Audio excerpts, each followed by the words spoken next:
Magandang gabi po sa inyong lahat. Ngayong linggong ito, pinagdiriwang po natin ang World Mission Sunday. We include in our prayers lahat ng mga misyonaryo, mapari man yan, madre o laiko. Sa linggong ito, pinapaalalahanan po tayo ni Jesus na palaging manalangin. Pray continually. What does it mean to pray continually? Ano po ba ang kahulugan ng salitang palagi? 24 hours po ba dapat nakaluhod, Padre? Every hour po ba ang ibig sabihin pag sinasabing palagi?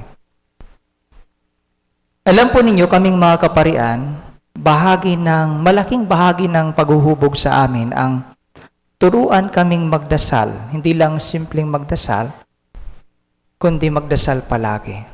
Madali pong magdasal, pero ang palagi, consistently, hindi po madali. Kaya mula pa noong nasa seminaryo kami, we start our day with a morning prayer. Ito yung usual routine namin. Pagkatapos ng morning prayer ay celebration ng banal na misa. Pagkatapos ng banal na misa ay klase. Tapos midday prayer. Tapos lunch. Siesta. Klase na naman. Recreation 4 to 5:30. Tapos evening prayer. Pagkatapos ng evening prayer, dinner, study period for nearly 2 hours. Tapos, pag matapos ang buong araw ay mayroon pang night prayer. Kapansin-pansin po na ang isang buong araw namin ay nasa loob ng panahon ng Panginoon. Nasa loob ng panahon ng Diyos. Ang ibig pong sabihin, palagi pong konektado sa Panginoon.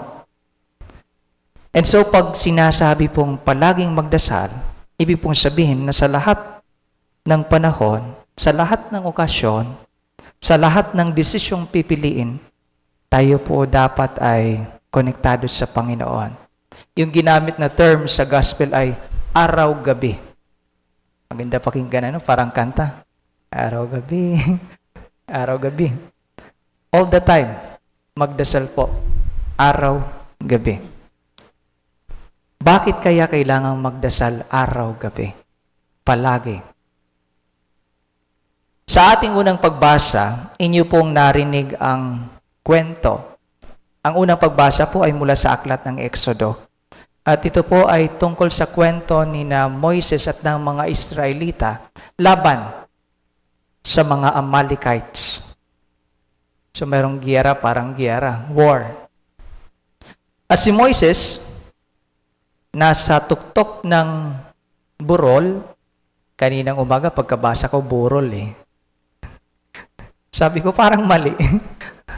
Nasa tuktok ng burol, tapos, ang ginagawa niya doon sa burol, he was with the Israelites, habang naglalaban, itinataas niya yung tungkod ng Panginoon. At habang tinataas niya yung tungkod ng Panginoon, nananalo po sila. Pero nakakapagod namang itaas ang tungkod ng Panginoon. Let's say for 3 hours. So napapagod si Moises. And every time napapagod po siya, binababa niya. At unti-unti silang natatalo. Now yung napansin to ng kasamahan niya, at ang ginawa ng kasamahan niya ay pinaupo siya sa bato, tapos tinulungan nila si Moises na itaas yung tungkod ng Panginoon. At dahil po doon, hindi po sila natalo. Sila po'y nagwagi. Itong kwentong ito says a lot about prayer life. Says a lot about prayer life. Ganon din po sa buhay natin. If we pray continually, if we entrust everything to God, if we lift our petitions, pag tinataas natin ang ating mga petitions together as a community, sigurado pong hindi tayo magiging talunan. Hindi tayo magiging talunan.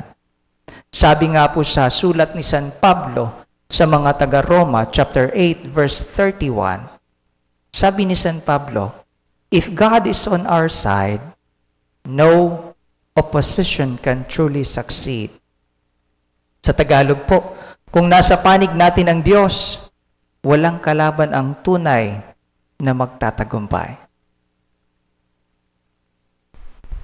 Walang kalaban ang tunay na magtatagumpay. Kaya nga po ngayong araw, ang ating second reading din po ay mula kay San Pablo. At sabi ni San Pablo, manatili kayo sa inyong natututunan. At ngayong araw, ang natutunan natin ngayong araw ay ang magdasal palagi. At si San Pablo ay nire-remind tayo, manatili kayo na nagdadasal palagi.